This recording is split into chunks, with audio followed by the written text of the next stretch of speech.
మేడ్చల్ జిల్లా Nizampet Vignan varsity campus లో ఘనంగా రెండో మోడల్ యునైటెడ్ నేషన్ కార్యక్రమం ప్రారంభమైంది. ఈ కార్యక్రమంలో సిబిఐ మాజీ జాయింట్ డైరెక్టర్ వివి లక్ష్మీనారాయణ విచ్చేసి పాల్గొని జ్యోతి ప్రజ్వలన చేశారు. సిబిఐ మాజీ జేడీకి స్కూల్ సెక్రటరీ జనరల్ కుమారి వంశికా శంకర్ స్వాగతం పలికారు. విద్య అనేది కేవలం తరగతి గదిలోనే కాదని బయట కూడా ఎంతో నేర్చుకోవాల్సింది ఉంటుందని వివి లక్ష్మీనారాయణ అన్నారు.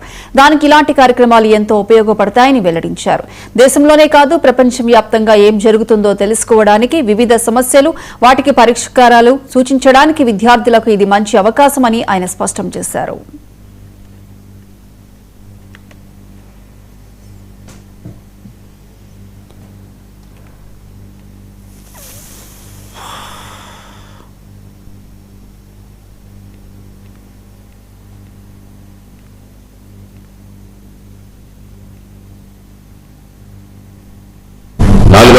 మంది విద్యార్థులతో మోడల్ యునైటెడ్ నేషన్స్ కార్యక్రమం ఇది సెకండ్ ఎడిషన్ ఇక్కడ ఏర్పాటు చేయడం అనేది చాలా ముఖ్యమైన విషయం.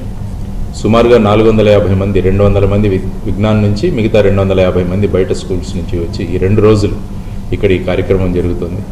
యునైటెడ్ నేషన్స్ అన్నది మనం 1945లో రెండవ ప్రపంచ యుద్ధం ముగిసిన తర్వాత ఈ విధంగా యుద్ధాల వల్ల కానీ ఈ విధమైన సమస్యల వల్ల కానీ మానవాళికి చాలా పెద్ద ప్రమాదం ఉందని ఒక ప్లాట్ఫామ్ క్రియేట్ చేయాలి, అందరూ కూర్చొని మాట్లాడుకోవాలి, విషయాలను చర్చించాలని యునైటెడ్ నేషన్స్ ఏర్పాటు చేయడం జరిగింది.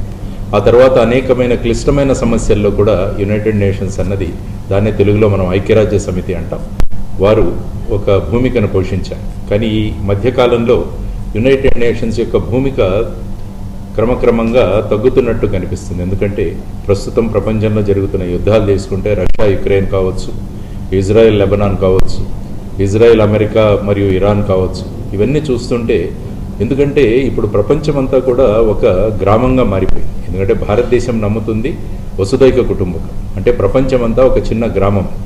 ఈ టెక్నాలజీ అన్నది మనల్ని కలిపింది, ఈ కమ్యూనికేషన్ అన్నది మనల్ని కలిపింది. కాబట్టి ఇప్పుడు 2 దేశాలు పోరాడుకుంటున్నా కూడా దాని ప్రభావం ప్రపంచ దేశాలన్నిటి మీద ఉంటుంది. కాబట్టి ఈ యుద్ధాలు అన్నవి త్వరగా ముగించడం అన్నది చాలా ముఖ్యమైన విషయం.